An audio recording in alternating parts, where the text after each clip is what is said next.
He said, I guarantee if your secretary missed 3, 4, 5 questions, she wouldn't have given him the same. But in her judgment, that was the right thing to do. And he said, I would defend her decision with my job. Would you like to work for a guy like that? You see the whole concept? And when you get your people passionate, we did a study of this. What's the relationship between strategic leadership, operational leadership, employee passion, and customer loyalty and organizational success? You know where the biggest impact on organizational success comes from? Operational leadership. From turning the...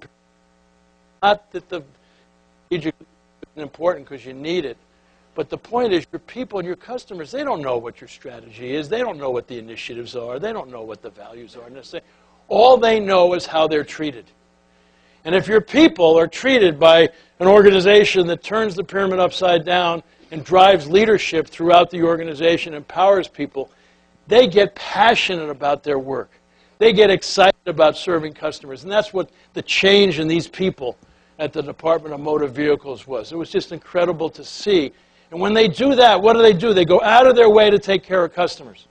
What happens to customers? They get to be loyal. They can't believe it. And they start bragging on these people, which reinforces them again and makes them even more. And they create what we call raving fan customers. What's a raving fan customer?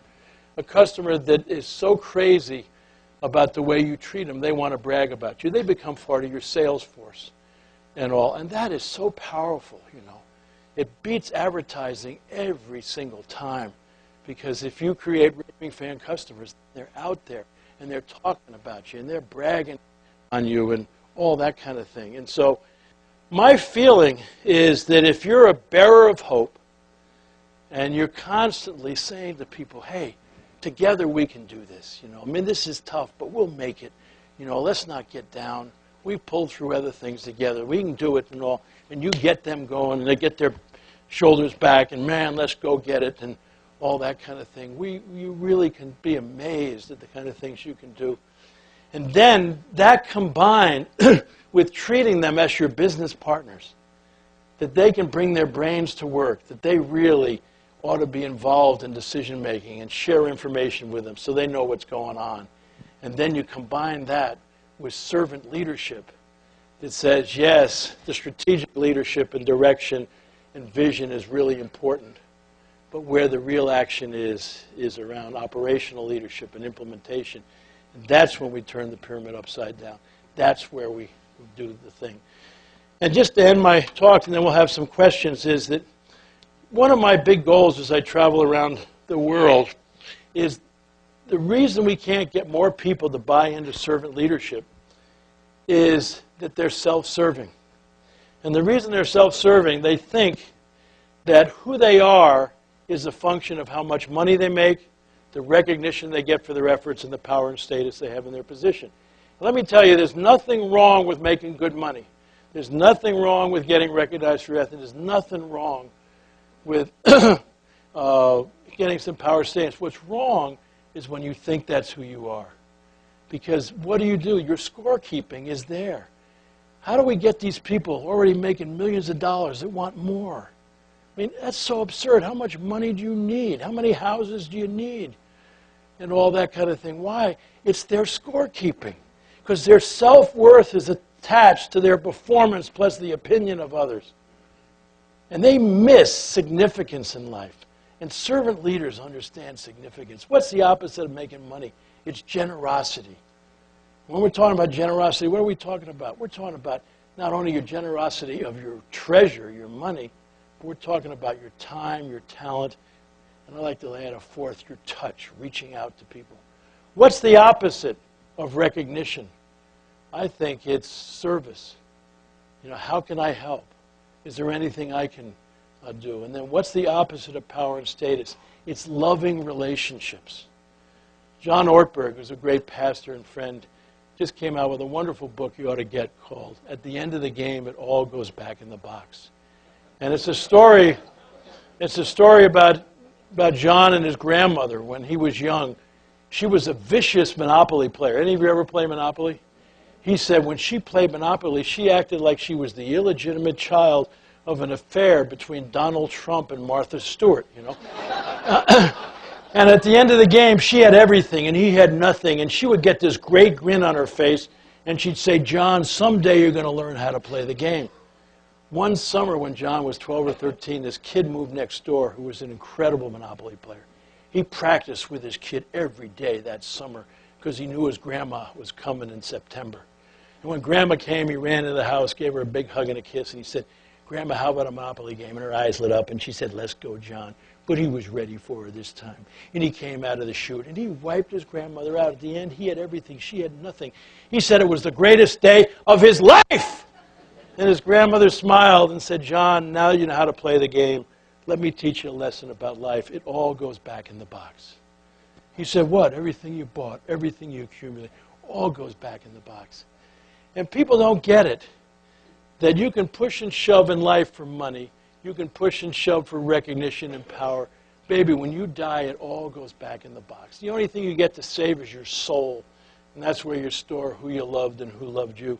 I love the ending of Ghosts, which is getting a big play because Patrick Swayze just died recently. But remember that film? It's a story about a financial advisor who gets killed by a supposed friend. He gets to stay on Earth as a ghost to defend his girlfriend, Molly, played by Demi Moore. He gets to talk to her through this wonderful character that Whoopi Goldberg plays, kind of a clairvoyant type, you know, by the name of Oda Mae. And at the end of the film, he's avenged his death. And the three of them are on the rooftop of Molly's apartment. And all of a sudden, this white light comes to get him. And Oda Mae says, they're coming for you, Sam. And he turns to Oda Mae and he says, your mama would have been proud of you. And then he goes and stands in front of Molly. If you saw the movie, he never told Molly he loved her. Molly would say, I love you, Sam. And what would Sam say? Ditto. And now with tears coming down his eyes, he says, Molly, I love you. I've always loved you. And Molly's crying, and she says, ditto. And then he goes to face the light. And he stops one last time, and he turns to Molly. He says, Molly, the incredible thing about this is you can take the love with you. And that's all you're going to take out of this world. You know, somebody asked my wife Margie recently, you know, what is leadership all about? She said, leadership is love. It's not about love. It's loving your mission. It's loving your customers. It's loving your people. And get this, it's loving yourself enough to get out of the way so other people can be magnificent. And I think if we really do that, I don't care if it's hard times, we can make it together. So God bless.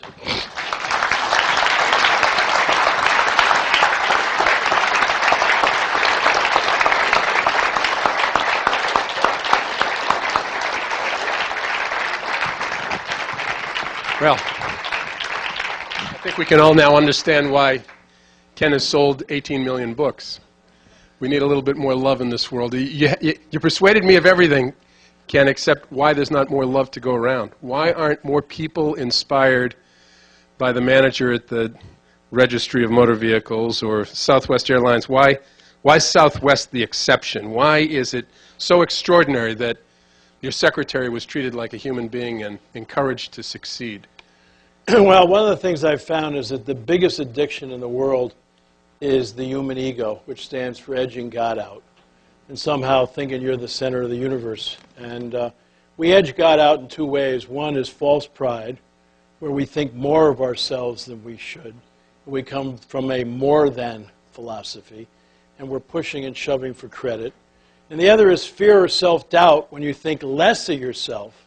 You're coming from a less than thing, and now what you're doing is you're protecting yourself. And the minute you come from a more than or a less than, you're always, what? Judging, you're always separating, you know, you're always distorting things. And we've started a, 12-step Egos Anonymous program because all of the great addictions are a result of fear and self-doubt, that they need something external to make me feel important. And a lot of people don't deal with the false pride and the stuff that we've seen in some of these leaders, I mean, I talk to people from the big car companies, that said those leaders wouldn't even thought that they should maybe not fly a private plane to Washington to ask for billions of dollars. I mean, they just wouldn't even have thought about it. Now, duh, why were they in trouble? You know, and so I think that's the biggest thing. And what we need to do is to recognize that our ego does get to us. You'd love these meetings, you know, we have people stand up behind a... Yeah, my name's Ira. Yeah. And, you know, first they can volunteer because, you know, you can't force somebody to be in an AA meeting. And we say if your ego's never gotten in your way, either false pride where you felt badly because somebody forgot what you did, or you have self-doubt, you're afraid to give feedback because what will happen to you, you can leave. Nobody's left. And then we stand up and see, hi, Ira. What will we say? Hi, Ira. Then you have to say, I'm an egomaniac, and share the last time his ego got in the way. And it's a really powerful thing, because that's the thing that this kills us, is we somehow put ourselves in the center of the universe. The anecdote for false pride is humility, you know, and Jim Collins talked about it in Good to Great. You know, people with humility don't think less of themselves; they just think about themselves less. And the false pride, I mean, the anecdote for self-doubt and fear is unconditional love. How many of you have kids? How many of you love your kids? How many of you only love your kids if they're successful, if they are good athletes or good students, you know? No, you love your kids unconditionally. What if you accepted that unconditional love for yourself? What if you realized God didn't make any junk and you could not perform well enough or be thought well enough to get any more love? You got all the love there are. You maybe look at the world a little differently rather than keeping score on your performance plus the opinion of others. Who'd like to ask the next question, please? Or comment? Yep. Great. Yeah, I think we can probably hear you. Southwest seems to get it again on their latest ad when they're talking about their bags. Yeah. And they're crying, my bags, they're gone. Again, the servant attitude. That's right. Yeah, it's just amazing. And you look at the companies that just kill the competition, they all get it. Like Chick-fil-A, you know, every time you see anything in the fast food industry, they're number one. They got less than 2% turnover and 1,400 restaurant managers, you know, from 1,400 restaurants. Their hourly, you know, turnover is 75 to 100% less than anybody in the industry, you know. First time I spoke to all the managers of Chick-fil-A, the president stood up and said to all these people, if you're going to err with our people, please err on the side of mercy. And I said, do you all realize the company you work for? You know, the next time I spoke, I had to follow Michael W. Smith in the Chick-fil-A choir, you know.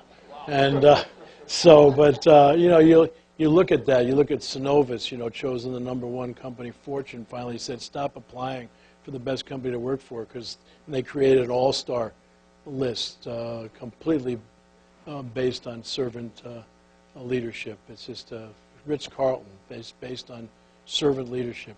Horst Schulze, who started the whole thing. It just can name company after company that just kills the competition, and why people don't want to get it. And it's the human ego that keeps them from, and the, you know, all those kinds of things. Who's next, please? Stand up. Thank you.